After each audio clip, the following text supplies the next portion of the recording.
Bueno, vamos a comenzar entonces. La creación, ahí tienen ustedes el título. La creación, el reino en el principio, o la creación, cómo debe ser el reino de Dios. Nosotros vamos a estar viendo que desde los primeros capítulos de Génesis vamos a estar viendo este patrón del reino de Dios. Del reino de Dios. Si nosotros empezamos en Génesis 1, ¿no?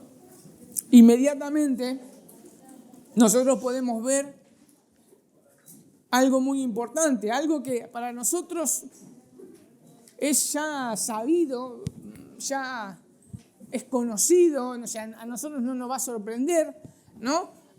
Porque ahí yo les puse en los papelitos a ustedes que primero que dice Dios, el rey soberano de la creación, ¿no? Y después dice, hubo un inicio.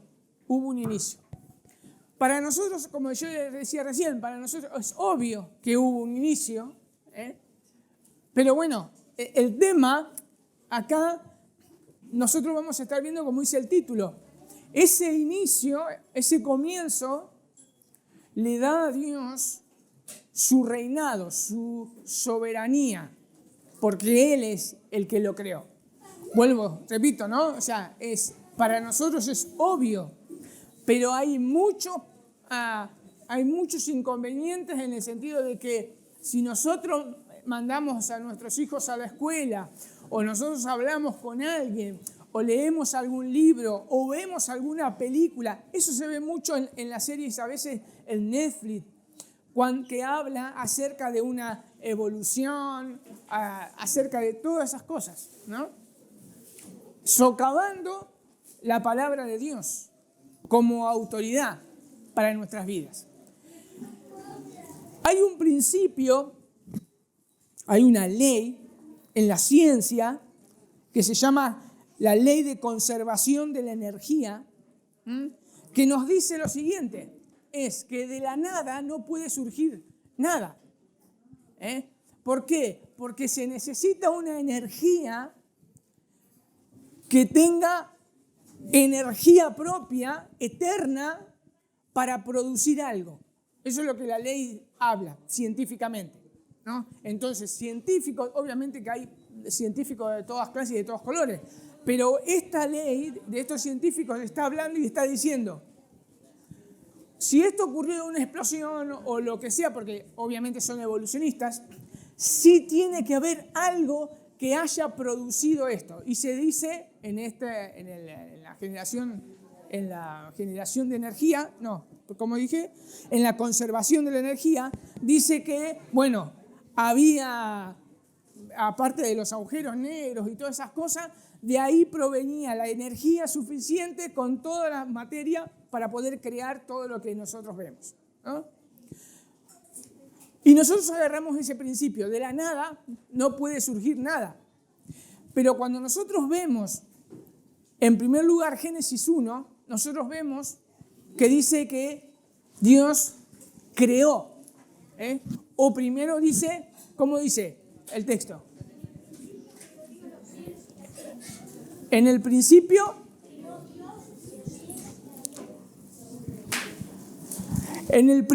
creó Dios los cielos y la tierra, o mejor dicho, en el principio Dios.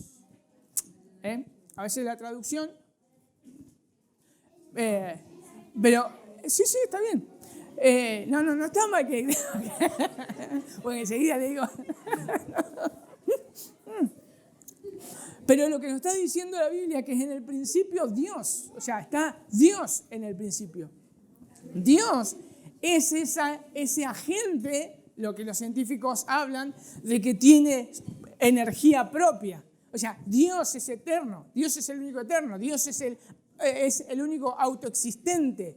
Él tiene vida en sí mismo. Nosotros no podemos decir eso, nosotros no tenemos vida en nosotros mismos. Nosotros dependemos de Dios.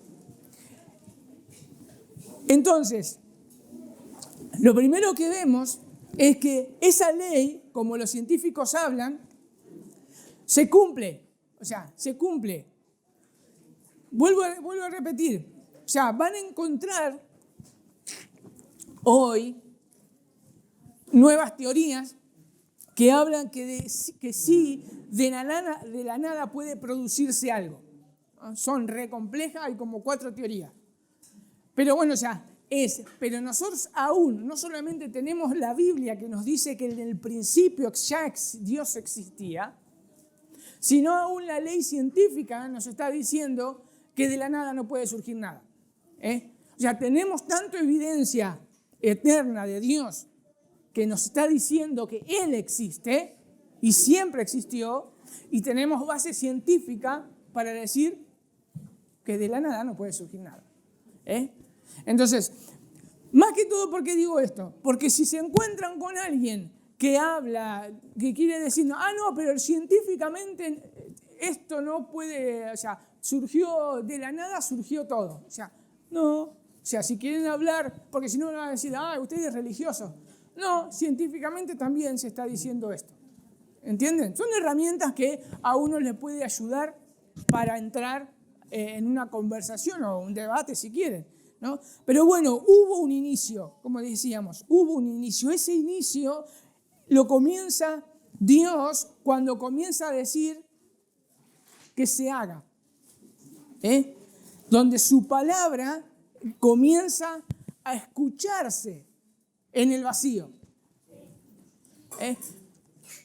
Porque aún, bueno, no me quiero expandir en esto porque si no me estoy yendo de tema, porque aún el sonido, o sea, en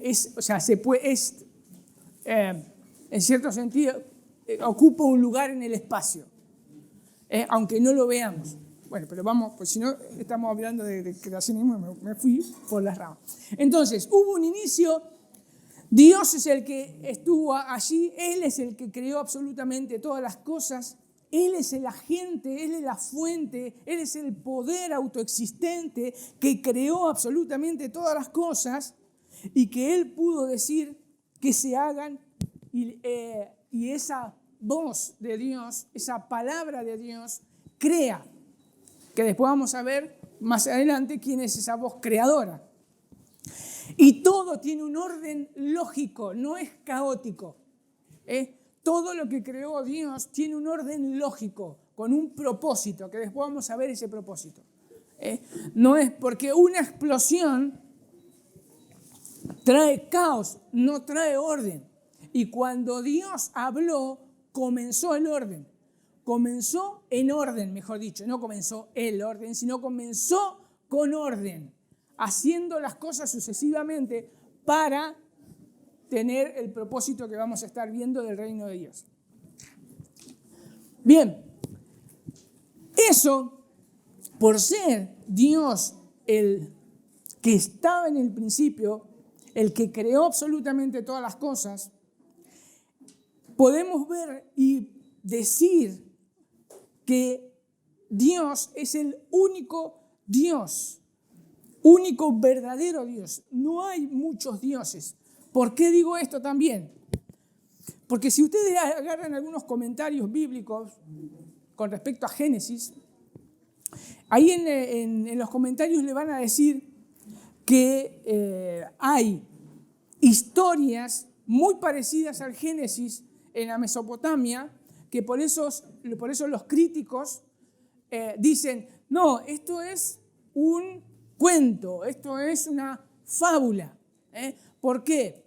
Porque hay muchos pueblos de la Mesopotamia que tenían su propia creación. Y es cierto, nosotros si ven, aún cuando Abraham sale de Ur de los Caldeos y en la parte de los pueblos de Ur, había una fábula, un cuento acerca de la creación, donde están involucrados muchos dioses, y es muy parecido, ya digo, es más, está el diluvio, es muy parecido a los 11 capítulos de Génesis, ¿no?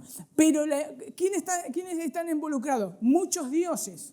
Y esos dioses siempre eran o inmorales, o se peleaban, o producían caos, producían temor o eran hazme reír de los mismos seres humanos. Entonces, acá lo que nos está planteando Moisés en Génesis, nos está diciendo, no, las cosas no son así, que se lo está planteando al pueblo de Dios, porque acuérdense que cuando Moisés escribió Génesis, se lo estaba escribiendo a ese pueblo que estaba saliendo del cautiverio de Egipto, y le está diciendo, no, acá no es como ustedes vieron en Egipto, que eran otros. Es más, en México los aztecas también tenían su propio relato de la creación. Moisés lo que le está diciendo, miren, todo fue creado de la nada, nada existía, solamente Dios existía. Y Dios hizo todo con un orden, con un propósito. Y esto nos está diciendo que Dios es el único Dios. No existe otro Dios. No existe absolutamente otro Dios. Porque Él es el único autoexistente. Me gusta una vez escuchando a Sproul que le dijeron si Dios podía crear a otro Dios. Y obviamente Sproul le dijo no. O sea, no puede crear otro Dios.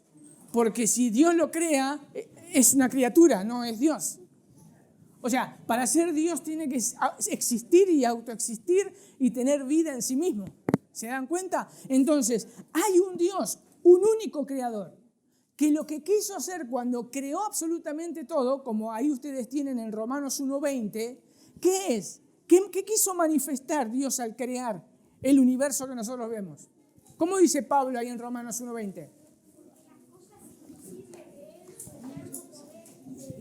Se hace claramente visible desde la creación del mundo, siendo entendida por medio de las cosas hechas de modo que no tienen excusa. O sea, Dios ¿qué muestra? Su poder invisible. Nosotros no podemos ver el poder de Dios, pero sí podemos ver el poder de Dios en la creación, en las cosas que Él creó.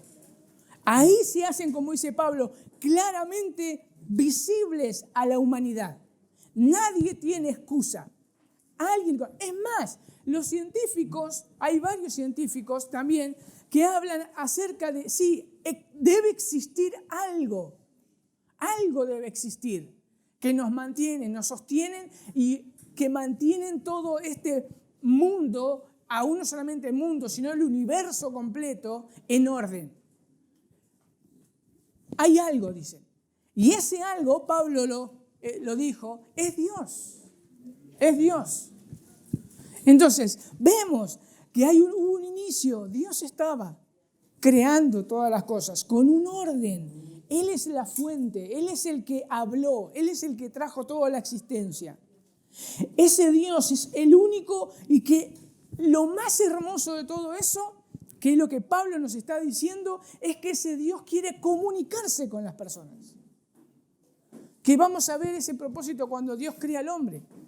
Quiere mostrarse, no quiere esconderse. Y eso es lo hermoso de eso. Después, ¿qué vemos?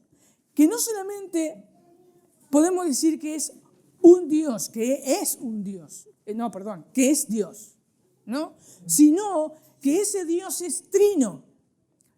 Toda la Trinidad, las tres personas, estaban involucradas en la creación. Todas. ¿Por qué decimos eso? ¿Qué piensan? De acuerdo a Génesis. ¿Qué es lo que primero que vemos? Hagamos. Bueno, cuando habla del hombre, hagamos, ¿no? Hay una pluralidad. Pero Exacto, ahí está. El Espíritu de Dios se movía sobre la faz de la tierra. Obviamente que después nosotros tenemos que ir al Nuevo Testamento para ver eso. Que cuando Dios dijo, hágase la luz o hágase de tal cosa, cuando Dios habla, su palabra es creadora. ¿Y qué es lo que nos muestra el Nuevo Testamento acerca de esa palabra creadora? ¿Quién era? Jesús, el Verbo, la palabra que se hizo carne. Juan 1:1, O Pablo en las cartas, cuando habla que es a través de Él que se crearon todas las cosas y que se sostienen por medio de Él o se sostienen por la palabra de su poder. Entonces, vemos ahí como tanto, veamos un versículo, creo que es, fíjense en 1 Corintios 8:6.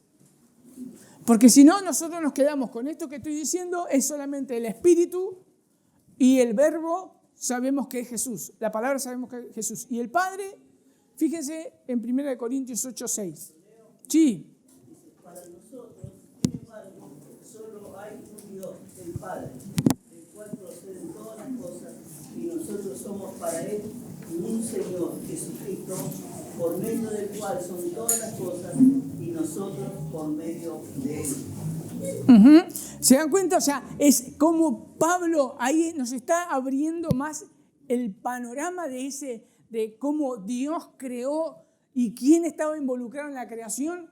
El Padre, el Hijo y el Espíritu están creando como Dios, tres personas, ahí un solo Dios, las tres personas de la Trinidad involucradas, creando con el propósito de crear algo que traiga gloria a su nombre, que después lo que vamos a ver cuando ya prácticamente estemos terminando esto, ahora en este estudio, sino también ese obrar de las tres personas, como yo le decía, es para comunicarse y tener una relación con personas que iban a crear. Tiene propósito Dios. No creó las cosas porque un día se levantó y dijo, voy a crear una estrella, ¡ping! Y creó una estrella o un universo. O sea, no, tiene un propósito, tiene un sentido. Y eso, sobre todas las cosas, nos habla del amor de Dios, de querer compartir. Porque en las tres personas, en Dios mismo y en las tres personas que hacen a Dios, o sea, lo que hay es una unión única, un amor único, perfecto, pero Él quiere compartirlo y comienza con ese inicio, comienza todo con ese inicio, manifestar todo ese amor para que nosotros, como Pablo dice en Romanos, que lo veamos y podamos ver ese Dios poderoso. Entonces, hubo un inicio, Dios es el creador, Él es el único Dios, la Trinidad estuvo involucrada en la creación y obviamente hay una creación, hay una creación. Si nosotros vemos en Génesis 1:31, ¿qué dice?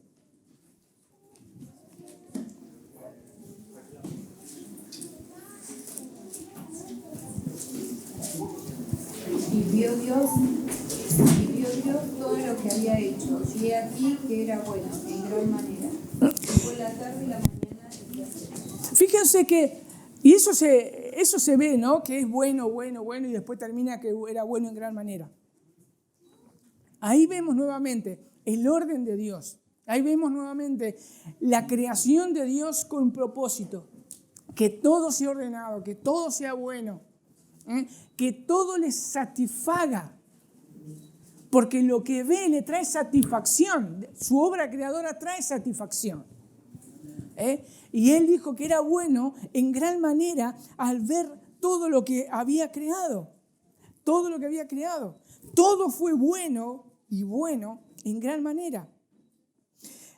Y ahí hay algo que dice Robert en el Gran Panorama Divino que nos llama mucho la atención.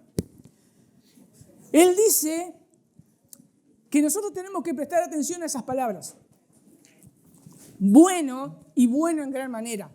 La materia es buena y buena en gran manera. Todo lo que vemos es bueno todo lo creado por Dios es bueno en gran manera. ¿Por qué? Porque hay filosofías que dicen que lo material en sí ya es prácticamente diabólico. Lo único bueno es lo espiritual.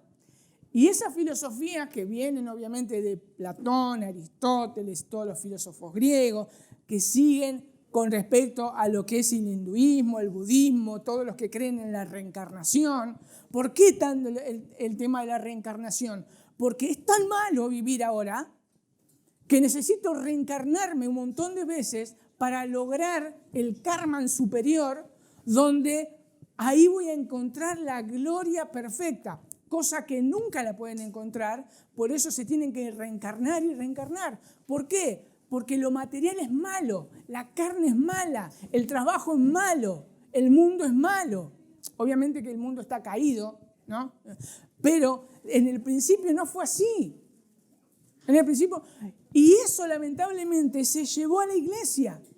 Y en la iglesia muchas veces se presenta a la carne en el sentido, no en la carne como habla la Biblia que nos lleva a pecar, sino en lo material, se lo lleva como que es pecaminoso. No se preocupen en estudiar, no se preocupen en el trabajo, no se preocupen en los quehaceres de la casa. Eso es secundario y casi pecaminoso. Preocúpese de su vida espiritual. Y Dios dijo que era bueno y bueno en gran manera. Y nosotros no podemos poner una cosa sobre la otra. Es bueno lo espiritual, es bueno todas las cosas que hacemos, porque todas las cosas que hacemos es para la gloria de Dios, dice Pablo. Entonces, nosotros no podemos traer filosofías incrédulas que van en contra de la palabra de Dios y acomodarlas y cristianizarlas. Entonces, eso es lo que nosotros a veces perdemos de vista. Y nuestro trabajo no somos los mejores. Y en los estudios no somos los mejores. No, porque vamos a ver ahora que somos representantes de Dios en el mundo. Y nos creó con ese propósito, con un propósito donde Dios dice, es bueno en gran manera. Me satisface al ver lo que yo creé. ¿Se dan cuenta? Y ya otra vez me fui, pero... O sea, es lo que nosotros tenemos que ver. ¿Cómo? Exacto. Después vamos a ver cuando vayamos ya, porque ya me fui para allá en la creación del hombre. Estamos acá, vamos a ver, todavía hay que todo lo creado es bueno. El propósito de la existencia del mundo es como, yo le decía, no solamente para traer gloria a su nombre, sino para establecer su reino, como vamos a ver. Es para establecer un reino, un lugar, que es lo que vamos a estar repitiendo, un lugar armonioso, perfecto, un pueblo creado que se relaciona perfectamente entre ellos con la creación, con Dios. Un gobierno a través de su palabra. Ese es el propósito. El reino de Dios es el propósito manifestado acá en la tierra. Y como vemos también ahí en el Salmo 95, 35, 3 al 7, Apocalipsis 4, 11, a ver si yo lo tengo escrito acá. Sí, porque Jehová es Dios grande y Rey grande sobre todos los dioses, porque en su mano están las profundidades de la tierra y las alturas de los montes son suyas. Suyas también el mar, pues Él lo hizo, y sus manos formaron la tierra seca. Venid, dice el salmista, venid, adoremos y postrémonos, arrodillémonos delante de Jehová, nuestro Hacedor, porque Él es nuestro Dios, nosotros el pueblo de su prado y ovejas de su mano. Apocalipsis dice, Señor, digno eres de recibir la gloria, la honra, el poder, porque tú creaste todas las cosas y por tu voluntad existen y fueron creadas. Ese es el propósito, traer gloria a Dios. Traer gloria a Dios. Ese es el propósito y Dios ahí se manifiesta como un Dios misericordioso, como un Dios amoroso, pero como un Dios soberano y dueño de todo lo creado. Porque Él era el único que existía. Él estaba satisfecho con Él mismo, pero Él decidió crear para mostrar su gloria, su poder y que Él sea exaltado, no el ser humano. Él. Obviamente que cuando Dios termina de crear todas las cosas, no se olvidó del mundo. Muchos creen, y muchos cristianos creen, que cuando Dios termina la creación, la deja y que se arregle la creación. Pero la palabra nos enseña que Él la sostiene. Él está involucrado todavía. Todavía sigue. ¿Por qué está involucrado? Porque es su creación. Es su creación. Él nunca la soltó. Que muchos dicen, el diablo es el dueño del mundo. El diablo tiene ahí algo de autoridad sobre las naciones y maneja ahí los poderes, pero él sigue siendo una criatura. El dueño es Dios, nunca soltó eso. Y eso es una de las cosas que nosotros tenemos que pensar y ver siempre. Él es el soberano. Y Él merece la gloria y va a merecer siempre la gloria. Aunque el mundo hoy esté torcido, Él sigue siendo el soberano y Él está sosteniendo el mundo. Dice algo más Robert con respecto a todo esto de que Dios es el Rey soberano de la creación. Dice, como creador, lo dice ahí en sus papelitos, como creador de todo, Dios es el Señor de todo. Él es el Rey legítimo sobre todas las cosas que Él creó. La única respuesta apropiada para esa verdad es reconocer su gobierno y adorarlo. Es así. Es eso lo que tenemos que hacer. Reconocer su gobierno y adorarlo. Después nosotros tenemos la creación del hombre y la mujer, que va a ser su pueblo. Su pueblo. Porque eran dos, no había más, eran dos. Ese es su pueblo. Ahí nosotros vemos ya en Génesis 1, 27, que el hombre y la mujer fueron hechos a imagen de Dios.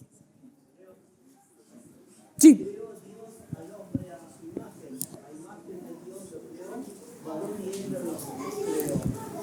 Y es interesante porque imagen de Dios, ahí hay muchas discusiones. Ustedes van a ver un montón, no se ponen de acuerdo porque bien no se puede traducir esa palabra.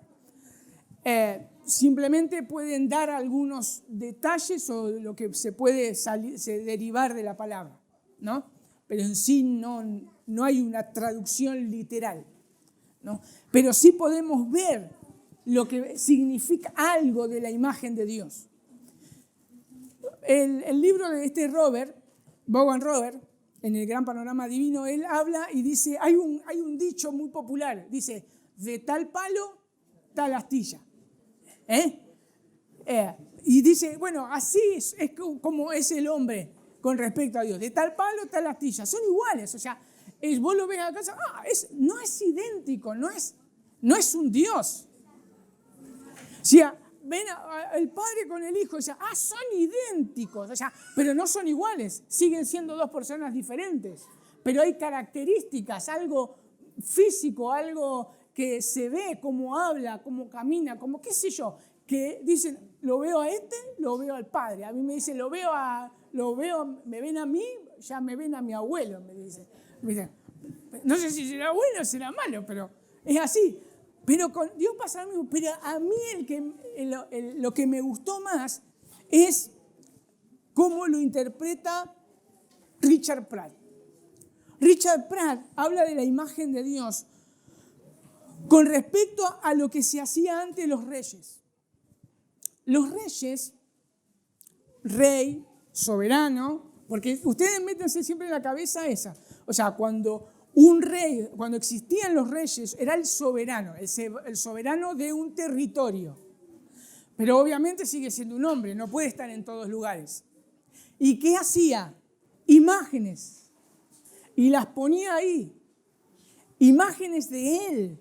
Diciendo, cuando alguien pasaba y veía esa imagen, esto es territorio de fulanito. No me puedo hacer el loco. Porque él, aunque no esté ahí, pero esa imagen representaba su autoridad, representaba su gobierno, representaba lo que yo podía hacer y lo que no podía hacer. Y esa es la representación esa imagen que Dios impregnó en nosotros y nos puso en el mundo. Y para el cristiano eso es una alta responsabilidad, porque cuando nosotros nos convertimos, esa imagen distorsionada por el pecado se está transformando a la misma imagen de su Hijo Jesús. Entonces yo, en el lugar donde esté, estoy reflejando a Dios. Estoy reflejando a Dios. Está diciendo, José Luis está José Luis está en el supermercado. ¿Cómo se comporta? Se tiene que reflejar a Dios. Y es alguna responsabilidad que se le da al hombre y no se le da a los animales. A los animales no se lo hizo a imagen de Dios. Sí al hombre. Sí al hombre. Entonces, es una responsabilidad grande y yo no sé si me estoy siguiendo con esto cosa. Esperen un cacho que me lo pongo acá. Así sigo con lo que ustedes tienen ahí. Entonces, Dios lo hizo al hombre y a la mujer hechos a imagen de Él. Hombre y mujer, hechos a la misma imagen de Dios. Acá no hay que es mejor o menor. Ambos son hechos a la imagen de Dios. Ambos. Y después también los hizo mayordomos de la creación. Génesis 2:15. ¿Qué dice Génesis 2:15?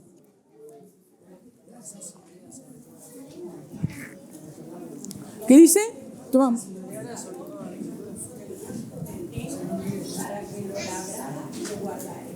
Bien. Habla acerca de que Dios lo pone a Adán para que labrase la tierra y la cuidase. La mayordomía. Se me fue la palabra ahora de algo cultural. ¿Cómo es? El mandato cultural. Se le llama también el mandato cultural. O sea, somos responsables no solamente del trabajo, de la casa, somos responsables de cuidar este sistema que Dios nos dio, este mundo que Dios nos dio, esta creación que Dios nos dio. Yo lo he dicho varias veces, pavadas, pero ¿qué le enseñamos a nuestros hijos? De comete un caramelito y tira el papelito en el suelo, total, hay un barrendero cuando lo barre. No, nosotros somos responsables de la limpieza. Nosotros somos responsables de cuidar el mundo que Dios creó, que le trae satisfacción. Recordemos, somos imagen de Dios.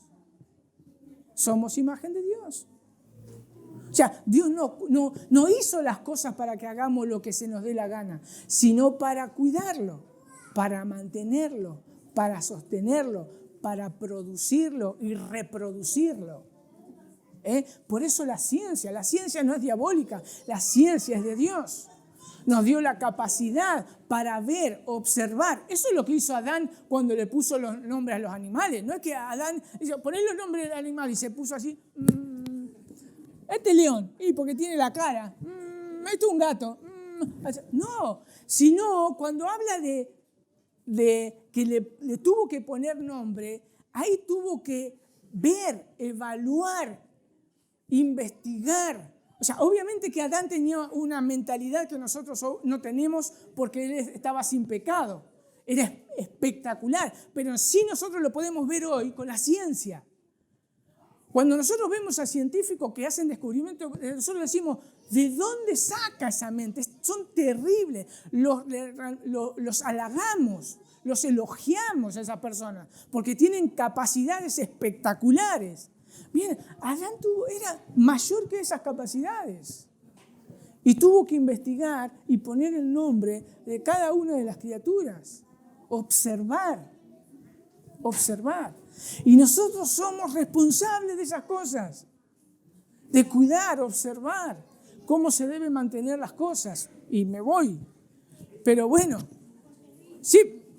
Porque después dice que él vio los animales, le puso el nombre, pero no halló. Bueno, sí, pero se me está adelantando. Porque si no, yo no tengo que seguir el esquema si no, no. Bien, entonces, mayordomo de la creación. Fíjense, una de las cosas también que habla Robert, que hace una salvedad ahí, que muchos creen, ya no sé si lo dice Robert, bueno, ahora me olvidé. Muchos creen que el trabajo, no lo dice Robert, muchos creen que el trabajo es un castigo después del pecado. Lo dice la Iglesia Católica. El trabajo que nosotros tenemos es un castigo. A veces es un castigo, nada. Pero cuando nosotros leemos Génesis, vemos que Adán tenía que trabajar antes de la caída. Entonces no es un castigo. Es algo que el hombre está hecho para trabajar. Porque Dios lo creó de esa manera. Dice Sproul lo siguiente. Acá está, esperen, porque ya tantas hojas tengo acá que ya no sabía dónde estaba. Dice, nuestra tarea es reproducir y reflejar el carácter laboral de Dios. Somos seres creados para trabajar. También fuimos creados para descansar. Fuimos creados para reanimarnos y también fuimos creados para la santidad, para reproducir y reflejar a ese Dios que es santo, quien trabaja y quien descansa. Ese es el ser humano. Y Dios lo creó de esa manera, para trabajar, para descansar, como vamos a ver, y para mostrar y reflejar a ese Dios santo. A ese Dios santo. Esta creación es el pueblo de Dios. Adán y Eva. Los que estaban representando ya en el mundo. Su pueblo. Su pueblo iba a manifestar todo eso. No solamente eso. ¿Qué más hace Dios con el hombre y la mujer? Se lo voy a decir yo. Pone roles. La mujer es la ayuda idónea del hombre. Hay algo, cuando se pone la autoridad del hombre, una de las cosas que en el Medio Oriente se tenía como autoridad es que el hombre ponía el nombre. Por eso Adán le pone el nombre a los animales. No fue Eva, fue Adán. Porque eso le da autoridad al hombre. Fue Adán quien le dijo, ella es varona, ella es hueso de mis huesos. No fue Dios. Dios le dio a Adán esa autoridad, le delegó esa autoridad para poder llamar a Eva por un nombre. Ahora Eva es la que ayudaría y la gobernadora, que ambos estarían como un equipo haciendo todo esto lo que venimos diciendo. Reflejar a Dios, cuidar al mundo, estar ahí trabajando, estar ya como ayuda idónea. Entonces, vemos también otra vez que hay roles que nosotros no podemos, nosotros no podemos quitar. Es más, cuando Pablo habla acerca del varón y la mujer y que no le permite hablar, él se basa en el principio. Él se basa en Génesis. No es algo cultural, como muchos piensan. Es cultural, que no se le permitía a la mujer. No, él se basa en Génesis, que el hombre fue creado primero. Dice, con ese propósito. Pero hay roles que son buenos. Son buenos. Porque todo lo creado es bueno. Bueno para nosotros, bueno para poder vivir bien, Después Dios crea un huerto. Ese va a ser el lugar. Génesis 2. Ahí hay la creación del hombre y la mujer. Hay un pasaje que es Génesis 9:6, Ya ahí estamos hablando acerca después del diluvio, la caída, todo. Que algo que nosotros tenemos que entender, la dignidad del hombre, no importa si sea cristiano o no cristiano. Por ser imagen de Dios, aunque por el pecado su imagen esté distorsionada, Dios dice que no se tenía que derramar sangre del hombre porque está hecho a imagen de Dios. No es lo mismo matar un animal que matar a un hombre. Dios dice, no es lo mismo. No es lo mismo. Porque Él fue hecho a imagen de Dios. Entonces, no importa si el hombre sea pecador, sigue portando, aunque sea de una manera distorsionada, sigue portando la imagen de Dios. Bien, la creación del huerto, un lugar, Dios ahí, y lo vamos a ver como un Dios proveedor. ¿Por qué? Porque le provee absolutamente todo a Adán y Eva, todo. Tienen un huerto, tienen todos los frutos para comer, tiene todo para ellos, tienen una relación perfecta con Dios. Todo lo tiene porque Dios se los provee, los colma de buenas bendiciones, de buenas cosas. No les falta absolutamente nada. En ese lugar, Dios ahí iba a comenzar su relación perfecta con el hombre y la mujer. Y también la mujer con el hombre y el hombre con la mujer. Después nosotros vemos los mandatos de Dios, que ahí vemos su forma de gobierno. Entonces tenemos un pueblo, Adán y Eva, tenemos un lugar, el jardín, perfecto, y tenemos mandatos, su gobierno, las normas de Dios. Dios da normas, trabajen, multiplíquense, qué sé yo, vean Génesis del 1:28, también del capítulo 2, del 15 al 18, ahí pueden ir marcando los mandatos de Dios. Tiene prohibiciones, condiciones, un pacto condicional. Obviamente que acá hay también una parte terminológica que no están mucho de acuerdo si es un pacto o no es un pacto. Sí, para nosotros sí es un pacto porque hay condiciones. Es, de todo árbol del huerto vas a comer, pero de este árbol no vas a comer. ¿Por qué? Porque el día que comas, ciertamente morirás. Hay condiciones, hay un pacto. Si vos vas a hacer esto, obviamente vas a ser bendecido y por ende vas a comer del árbol de la vida. Porque no lo comía Adán. ¿Por qué no lo comía Adán? Porque si lo hubiese comido, ¿para qué Dios cuando los expulsó del huerto puso querubines para que no vuelvan y tomen del árbol de la vida? Porque el árbol de la vida es eternidad, le iban a dar. Entonces estaban ahí con una condición. Tenían que ser obedientes para no perder lo que perdieron en Génesis 3. Entonces hay un pacto ahí con Adán. Ese pacto se traslada a todos los seres humanos. Todos los seres humanos. Tienen que ser obedientes a la palabra de Dios. Te guste, no te guste, lo crea o no lo crea, no importa. Pero se sigue ese mandato. Tienen que cumplir la voluntad de Dios. Ese mandato no solamente, obviamente es condicional, sino también ese mandato no es tirano. No es tirano. Los mandatos de Dios no son tiranos. No es que nos quiere coartar la libertad. Como dice Sugel, no es un aguafiesta cósmico que no me permite salir y hacer tal cosa. No. Los mandatos de Dios es para que vivamos bien, porque Él conoce lo que es bueno. Nosotros no conocemos lo que es bueno. No lo conocemos, por más que nos creamos los magníficos que la sabemos todas. No. Y entonces están los mandatos ahí para que Adán y Eva, su pueblo, puedan vivir felices. Felices. Entonces, ahí está. Yo no me estaba tomando el mate.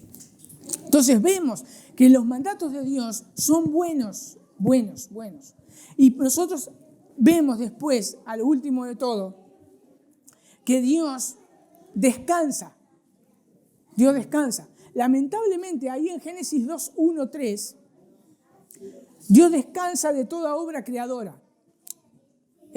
Dios descansa de toda obra creadora, no de sostener el mundo. Dios nos echó a descansar y dijo, bueno, arregle ese mundo. No, de su obra creadora descansó. ¿Por qué? Porque disfruta ahora de lo que Él crea, ¿no? En su descanso. Que eso es lo que le estaba diciendo al pueblo, que tenían que disfrutar con Él de todo lo que había hecho y glorificarlo a Él. Ahora, lamentablemente, que eso lo pone Robert. Puede descansar porque hizo todo bien. Exacto. Y es bueno, y es bueno. Lamentablemente, nosotros tenemos un problema en nuestras Biblias. Tenemos capítulos y versículos. Y los capítulos y versículos muchas veces nos desvían de dónde termina la idea del autor. Y lamentablemente nosotros en el capítulo 2, versículo 1 y al 3, es parte del capítulo 1. No debería ser parte del capítulo 2. Porque nosotros mentalmente hacemos un cierre. Capítulo 1. ¿Cómo terminó el capítulo 1? El sexto día, que creó al hombre. Que es el pináculo de la creación, se le dice, ¿no? Que es la cereza del postre de la creación. Pero no es el hombre, porque nosotros nos quedamos, creó al hombre. No.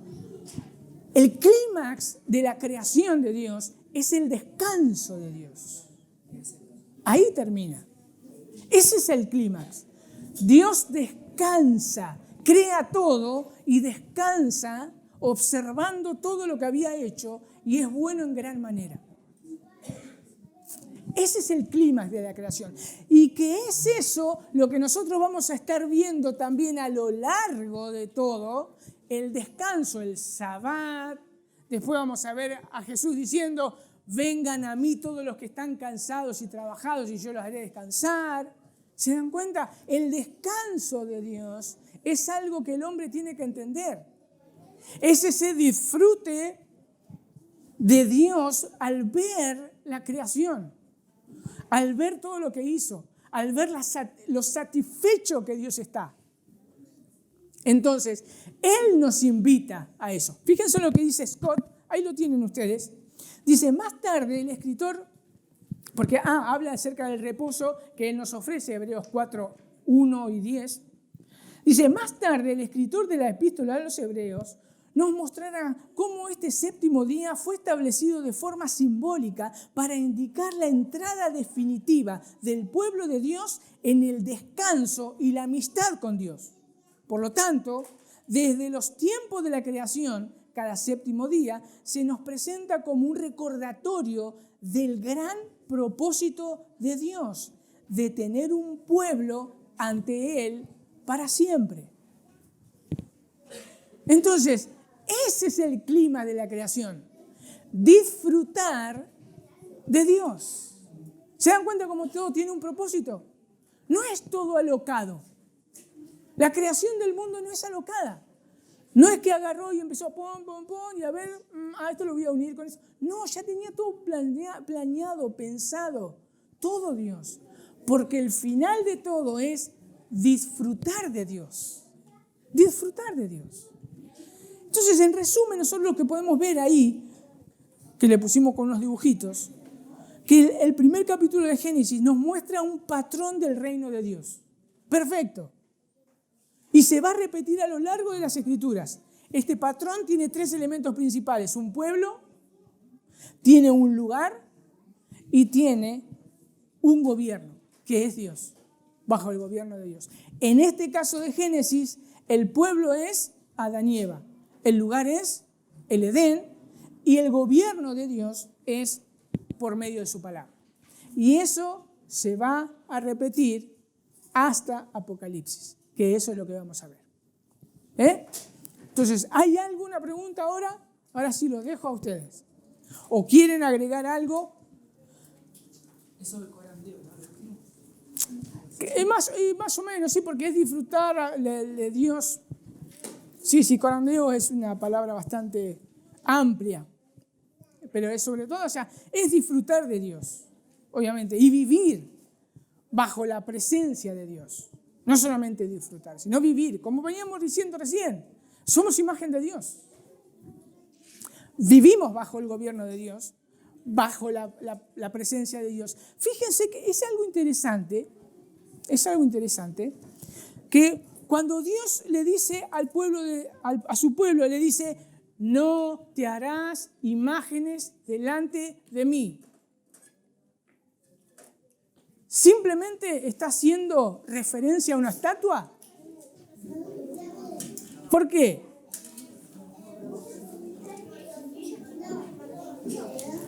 Sí, tiene la imagen de Dios, pero dice, delante de mí. No, delante de mí, dice Dios. ¿Qué está diciendo Dios? Delante de mis ojos.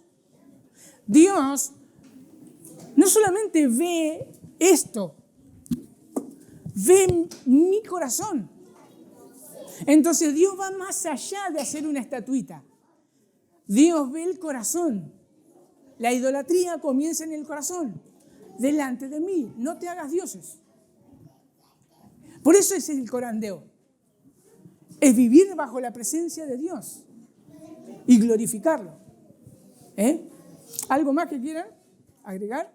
Que me he olvidado. Del libro. Por eso le dice duro a Ezequiel, porque ellos, teniendo un Dios que les hablaba y les daba todas las buenas condiciones, porque Él es bueno, y ellos buscaban otra cosa. Exacto, ¿qué es lo que después vamos a ver? Porque nosotros vamos a ver después que el pueblo de Dios ya no es Adán y Eva, sino después es el pueblo de Israel. Y vamos a ver exactamente el mismo patrón. Y vamos a ver exactamente las mismas condiciones. Por el pecado. ¿Algo más que me he olvidado? ¿Que no se ha entendido? Pregunten sin miedo, ¿eh? Total, sí.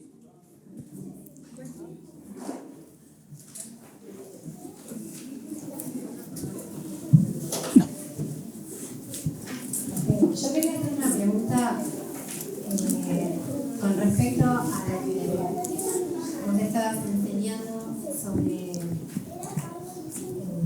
que todo lo que el Señor creó es bueno, nuestro lugar, disfrutar de Dios. Y una de las cosas que yo he escuchado mucho en toda mi vida es cuál es el equilibrio entre el servicio a Dios en las cosas que yo hago y participo dentro de la iglesia, en actividades, y el resto de las cosas en las que yo sirvo al Señor, como por ejemplo en este tiempo mi hogar, como mamá, como esposa, ¿no? Porque si hay algo que yo noto y que, bueno, yo tuve el privilegio de conocer una religión y toda la vida fue iglesia y estuve en varias iglesias. Y vi iglesias donde quien más estaba, quien más hacía, era como, no, esta persona sirve a Dios, esta persona se explica, esto es lo bueno, ¿no? Y también extremos, ¿no? Es decir, yo di tanto, serví tanto, hice tanto, entonces ahora no hago nada y me dedico, no sé, en otra universidad a estudiar y me dedico a mi trabajo o a salir o a viajar, ¿no? O tal vez el hecho de que no sé, por ejemplo, yo estuve en la iglesia, como hablaba Víctor, de G12. Ahí tenías que trabajar muchísimo para hacer una actividad.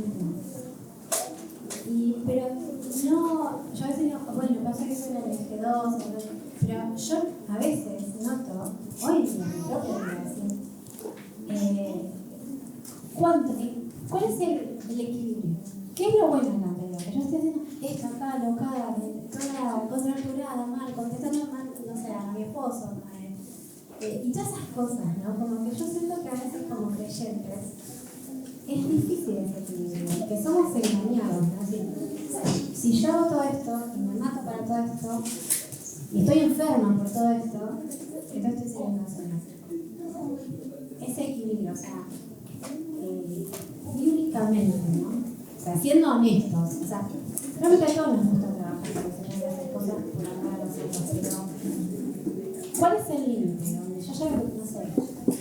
A ver si me entienden. Sí. Obviamente no es que te ocurre a vos, o sea, es todos. O sea, yo creo que, como yo decía recién, nos olvidamos de Génesis. Todo lo que Dios creó es bueno en gran manera. Él está satisfecho. Él está satisfecho en crear al hombre, porque dentro de ese, que en gran manera estaba la creación del hombre. Él está satisfecho. Obviamente que nosotros tenemos la condición ahí del pecado, que el pecado lo que va a traer es, que yo creo que ahí está el punto donde nosotros nos vamos desviando, es que buscamos nuestra propia gloria. Nuestra propia gloria. Cuanto más hago y me ven en la iglesia, más santo soy, más cerca de Dios estoy. ¿Quién dijo eso? Yo soy un representante de Dios y hoy como templo, como en el nuevo pacto, como templo, como iglesia de Dios, yo en todo lugar donde estoy tengo que traerle gloria a Dios, no gloria a mí. Si yo trabajo para Dios. Y dice Pablo, ¿cómo para Dios? Obviamente, porque no lo vemos. ¿Cómo para Dios? Si yo trabajo en mi trabajo secular, trabajo como para Dios. ¿Por qué? Porque yo tengo que entender que soy imagen de Dios y represento a Dios y lo voy a hacer para su gloria. Es difícil por el pecado. Es muy difícil por el pecado. Sí, yo creo que hay un equilibrio. El equilibrio está en no caer, que cuanto más actividad yo hago en la iglesia, mejor persona soy. No, porque si nosotros hoy tenemos una persecución y nos tenemos que reunir de a 3 en una casa, ¿quién me va a ver? ¿Esas 3 personas? No, ya voy a estar corriendo por mi vida, voy a estar mirando a ver que no me metan preso. O sea, el problema que nosotros tenemos como sociedad occidental es que nos podemos reunir. Podemos, y gloria a Dios por eso, podemos tener esto, nos podemos quedar a comer. Tenemos un montón de cosas que nos va desviando del propósito de Dios. Es traer gloria a su nombre. Por eso es a veces, es lo que yo les insisto a mis hijos, y ellos están presentes y le taladramos la cabeza. O sea, yo fui, porque eso se lo dice a Abraham. Porque ahí yo me estoy adelantando, pero ahí yo estoy viendo el propósito de Dios, del pueblo de Dios. Abraham le dice, tú serás bendición a las naciones. Eso se corre, y en Jesús se cumple perfectamente. Pero ahora nosotros estamos en Jesús. Nosotros somos bendición. Si vos estás trabajando y vos sos empleado, vos tenés que ser de bendición para ese empleador. De bendición. No de maldición, de bendición. Entonces, yo no tengo ningún ministerio en la iglesia. ¿Sos de bendición en el trabajo? Porque vos tenés que traerle gloria a Dios. ¿Listo? O sea, mi problema es traer gloria a Dios. Dios es el que me ve. Después, si yo tengo tiempo, voy a trabajar para la iglesia. A ver, las prioridades son las siguientes. Es mi comunión con Dios, prioridad máxima. No se negocia. Si yo estoy casado, está mi familia. Fíjense, Dios, mi relación, mi familia, mi trabajo, la iglesia. No puedo dividir eso, no puedo dar vuelta.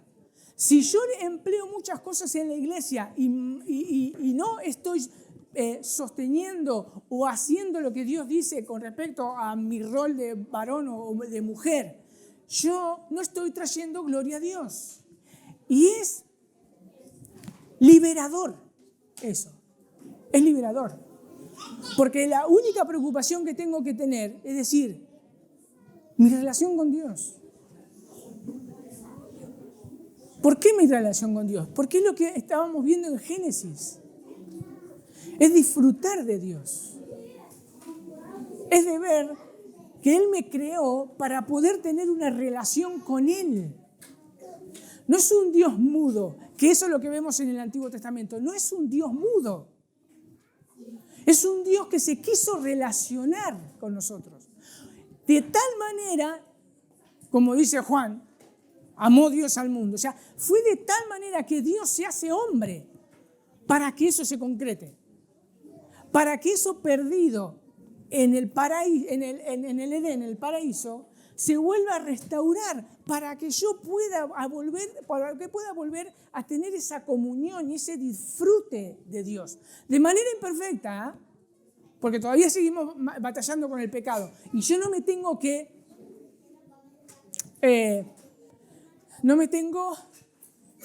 torturar. No me tengo que torturar. Por eso está el Evangelio. Por eso está el Evangelio. Ay, no tuve mi devocional. Qué pecador que soy. Mira, hermano, está el Evangelio. Está el Evangelio. Dios murió por eso. Jesús murió por eso. Por tu pecado. Y glorifica a Dios. Ahí estás. Ahí. Cuando uno ve el Evangelio, está satisfecho de Dios. Ve el descanso de Dios. Ve la obra de Dios. Está satisfecho. ¿Por qué? Porque, ay, me mandé la macana y no hice mi devocional. Qué gran pecador que soy. Está el Evangelio. Mira lo que hizo Dios. Gózate. No es para torturarnos, es para gozarnos. Y así con todas las cosas. Ya está. Estoy otra vez en relación con Dios. Disfruto de lo que Dios hizo por mí. Y hoy me levanté. ¿Y qué tengo que hacer? Y lo que tengo que hacer, una ama de casa, un trabajo, bueno, sé de bendición ahí. Sé de bendición. Y después tengo la dicha de trabajar para la iglesia. Y gloria a Dios. Y gloria a Dios. Y sé de bendición para la iglesia. O sea, pero no nos torturemos, porque el problema es ese para mí. El desequilibrio que nosotros tenemos es que nos torturamos. ¿Por qué? Porque pusieron a la iglesia sobre todas las cosas. Y nosotros, sobre todas las cosas, está Dios y mi relación con Dios. Y disfrutar de Dios. Y eso quiero que quede claro. El disfrutar de Dios es ver lo que Él hizo por nosotros. Que se culmina en el Evangelio. Lo vemos acá en Génesis, en una perfección donde Adán y Eva tienen una comunión perfecta, donde pueden comunicarse y hablar, y Dios se pasea por el huerto. Mis hermanos, hoy nosotros tenemos a Dios en nosotros. ¿Se dan cuenta? No sé si...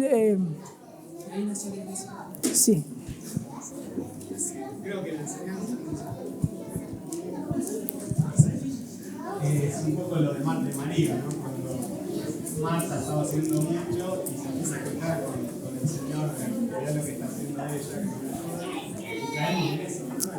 Y estar pendiente de lo que hacemos y empezar a quejarnos de lo que no hace nada. Exacto. En este caso el Señor estaba diciendo que la que estaba haciendo en ese momento era cosa era María, que lo estaba escuchando a Dios.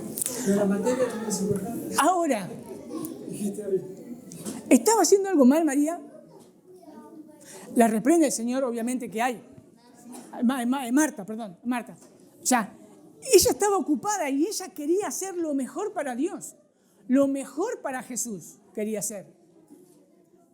O sea, no es que, condenemos a Marta. O sea, sí Jesús le dice, Marta. Marta, ¿no? Siempre está así, ¿no? La que estaba haciendo cosas. Bueno, porque ya se me está... Estaba turbada. Exacto. Pero ¿por qué? Porque eso es lo que nosotros hacemos muchas veces en la iglesia. Queremos hacer. Pero le está diciendo, pará un cachito y volvemos a lo mismo. Está Jesús ahí. Está Jesús. Disfrutá.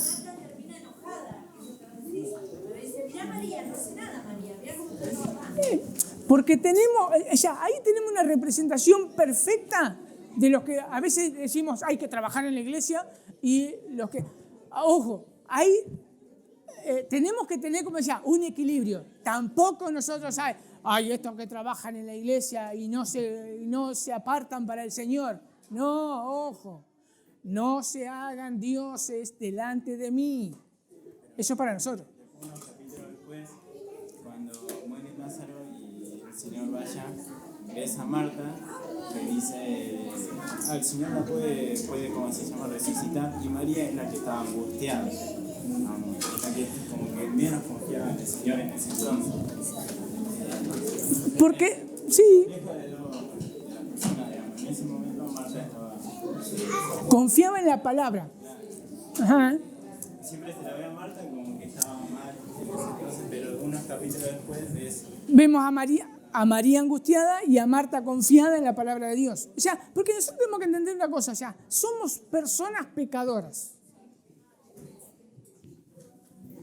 Que estamos, y si somos cristianos, estamos siendo renovados a la imagen de Cristo. Por eso le digo, o sea, cuando pasan esas cosas, está el Evangelio. Está el Evangelio. Para que nosotros el Evangelio es volver a Génesis. Y mejor que Génesis. Dios descansó de sus obras. Y está satisfecho. Y está satisfecho con la obra de su Hijo. Está satisfecho. Dice que Él se sentó, terminó. Una obra que un sacerdote no podía hacer. El sacerdote continuamente tenía que estar parado. Y el Hijo se sentó porque culminó su obra. Entonces, disfrutemos de eso. Pecamos. Sí, avergonzate por tu pecado. Avergonzate por tu afán, por tu desvío, por no ser de bendición. O sea, porque somos imagen de Dios y no lo representamos perfectamente. Pero gocémonos de ese Dios que creó absolutamente todo y hizo una obra perfecta para que nosotros descansemos y veamos el perdón de Dios. ¿Algo más? Yo sigo hablando.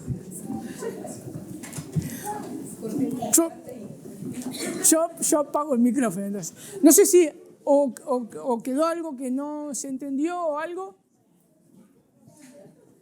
¿Está bien? ¿Terminamos entonces? ¿Qué pasó? ¿Qué debemos de leer para la clase que viene? Muy bien. Un 10. El capítulo 3 esperen que le digo acá, de Panorama Divino,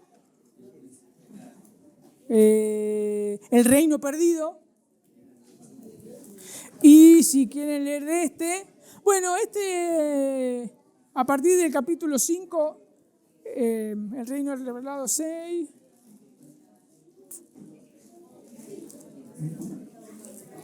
Sí, el capítulo 6, el tema que este libro junta mucho en un capítulo 6.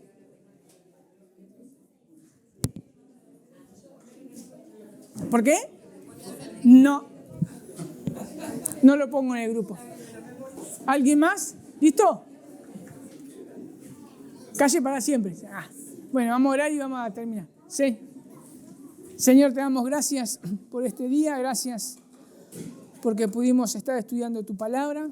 Gracias, Señor, porque te has querido revelar como un Dios soberano, un Dios amoroso, un Dios misericordioso.